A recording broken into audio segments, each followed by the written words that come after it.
जानते हैं कैसे बचे मैली विद्या, ब्लैक मैजिक या काला जादू करने वालों से।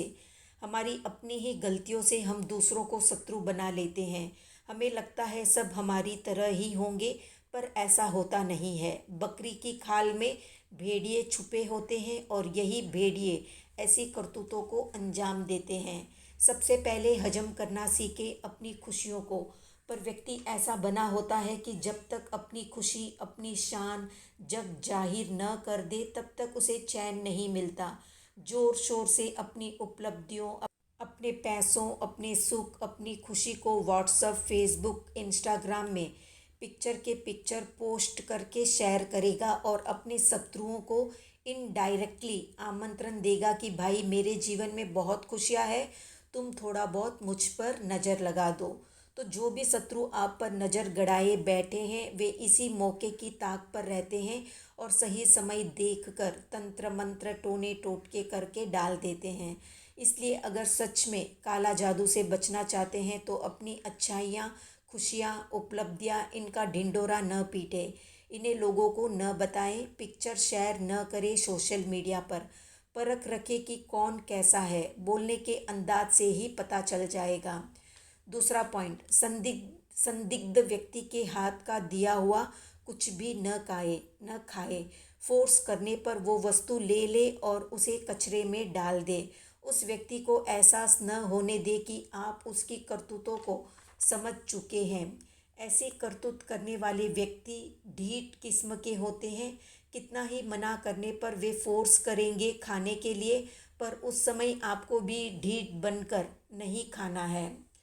तीसरा पॉइंट, ऐसे लोगों से बहुत दूरी बना ले जब समझ में आ जाए कि करतूत या क्रिया करने वाला कौन है और किस वजह से वो ये सब कर रहा है।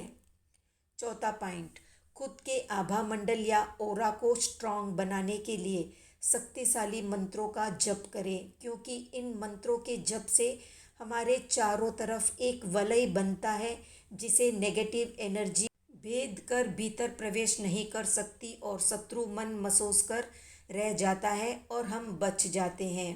पांचवा पॉइंट, अगर कुछ बड़े लेवल पर तांत्रिक क्रिया हो गई है तो हर हाल में सही तांत्रिक को ढूंढना ही होगा, क्योंकि सही समय पर ये मैली विद्या नहीं निकाली जाती है तो व्यक्ति मृत्यु को प्राप्त हो जाता है। तो देरी न करे और सही व्यक्ति से इसका इलाज करवाएं। छठा पॉइंट, अगर घर में नींबू, कीले, लोहे की चीज, सिंदूर, डॉल या गुड़िया अगर कोई छुप कर फेंकता है तो समझ ले कोई क्रिया कर रहा है। सातवां पॉइंट, छोटे मोटे टोने टोटके हैं तब तो छोटी मोटी क्रिया से ही ठीक हो जाते हैं, पर अगर बड़े रूप में किया गया है, जैसे जिन्न को छोड़ा गया है, तब तो तांत्रिक के पास जाने के अलावा कोई और उपाय काम नहीं करेगा। अगर किसी के ऊपर जिन्न छोड़ा गया है तो व्यक्ति का वजन अचानक से कम हो जाएगा, वो बीमार रहने लगेगा, छोटी छोटी बातों में झगड़े होंगे, बिना बात के लड़ाइयाँ होंगी, आँखों का रंग बदल जाएगा, चेहरा अजीब सा दिखने लग जाएगा बीमार की तरह, स्वप्न में कुत्ते काट रहे हैं या पीछे आ रहे हैं, ऐसा बार बार स्वप्न आएगा। ये बहुत घटिया लेवल की तांत्रिक क्रिया है जिसे मारक क्रिया भी कहते हैं।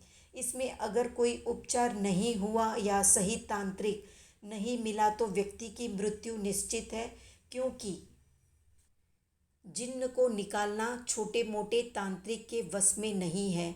एक बार इन क्रियाओं से ग्रस्त होकर निकल जाने के बाद आत्मशक्ति को हर हाल में जगाना ही होगा, क्योंकि शत्रु चुप बैठने वाला नहीं है, वो फिर मौके की ताक में कोई प्रयत्न करेगा।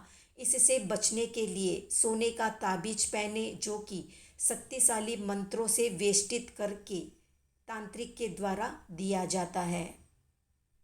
तो ये थी मैली विद्या, काला जादू या ब्लैक मैजिक से संबंधित संक्षिप्त जानकारी।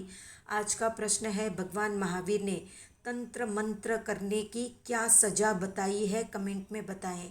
वीडियो पसंद आया तो लाइक, शेयर, सब्सक्राइब करें।